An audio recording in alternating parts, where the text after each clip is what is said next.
Friends, Miller creation में आप सबका स्वागत है। आज हम जिस प्लांट के बारे में बात करेंगे उस प्लांट का नाम है एरिका पाम।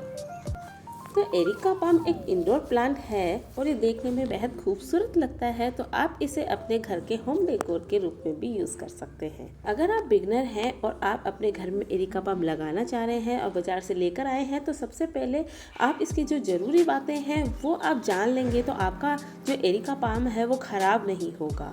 अगर एरिका पाम को आप अच्छे से रखना चाहते हैं तो सिर्फ 2 टिप्स हैं जो सबसे ज़रूरी हैं, आप उनको फॉलो कीजिए, आपका एरिका पाम कभी ख़राब नहीं होगा। सबसे पहले तो इसकी सबसे कॉमन चीज़ें जो इंडोर प्लांट्स के लिए ज़रूरी होती हैं, आप इसमें जब भी सूखे तब ही पानी डालें, जब ज़रूरत हो तब ही पानी डालें। आप इसको चेक कर लें मिट्टी गीली ना हो तो इसमें पानी डाल सकते हैं। दूसरा कि आप इसको इनडायरेक्ट लाइट में रखें, डायरेक्ट सनलाइट आपके एरिका पाम को जला देगी। लेकिन सबसे ज़रूरी चीज़ इसकी मिट्टी की, उस मिट्टी के बिना आपका एरिका पाम खराब हो जाएगा।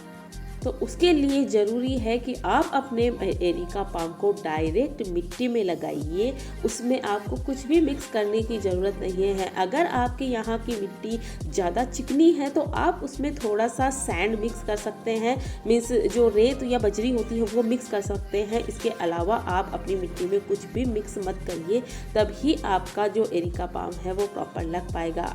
आपके एरिका पाम के लिए सबसे ज़रूरी है आपकी मिट्टी किस तरीके की है। तो मेरी मिट्टी चिकनी थी तो देखो मैंने इसमें भी थोड़ी बहुत रेत मिक्स करी हुई है, तो इस तरीके की मिट्टी आपकी होनी चाहिए।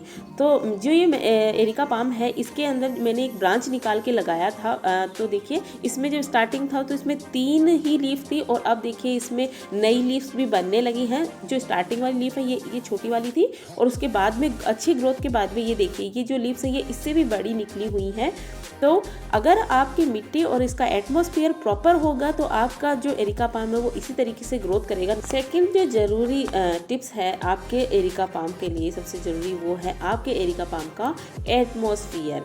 ये बहुत सेंसिटिव प्लांट है, तो आपके एरिका पाम को अगर प्रॉपर केयर नहीं मिलेगा, एटमॉस्फेयर नहीं मिलेगा, तो इस तरीके से आपके एरिका पाम की जो पत्तियाँ हैं वो जलती जाएंगी और ये ख़राब होता जाएगा। ये देखिए ये बहुत पुरानी पत्तियाँ हैं, इसके टिप्स ब्राउन हो गए हैं। अगर आपने सही देखभाल नहीं की तो ये जो टिप्स हैं ये बढ़ते बढ़ते पूरी पत्ती को ख़त्म कर देते हैं। अगर ऐसा हो भी जाता है तो आप इसको कैंची से कट करके निकाल सकते हैं, लेकिन इसके लिए जो ज़रूरी एटमॉस्फेयर है वो आप कैसे मेंटेन करेंगे। आपके एरिका पाम को एक प्रॉपर जो टेम्परेचर चाहिए वो 30 डिग्री के आसपास होना चाहिए। आप जिस जगह पर अपने एरिका पाम को रख रहे हैं उसका टेम्परेचर 30 डिग्री के आसपास होना चाहिए। मैं ये नहीं कह रही कि आप बहुत गर्मी हो रही तो आप बोलेंगे कि मैं इसका टेम्परेचर कैसे 30 डिग्री के आसपास लेकर आऊँ। तो उसका तरीका है आप इसको ठंडी जगह पर रखिए, जहाँ हवा क्रॉस होती हो वहाँ रखिए और इसके ऊपर पानी का छिड़काव करते रहिए। देखिए कभी बारिश के मौसम का जो टेम्परेचर होता है वो चाहे सर्दी में हो या गर्मी में हो कुछ सिमिलर सा हो जाता है। जैसे सर्दी ज़्यादा होगी तो अगर बारिश होती है तो वो थोड़ी सर्दी को कम कर देता है, गर्मी होगी और बारिश हो जाती है तो वो थोड़ा सा ठंडा कर देता है। तो सेम तरीके से आप इसमें पानी का छिड़काव करेंगे तो इसका टेम्परेचर थोड़ा मेंटेन हो जाएगा।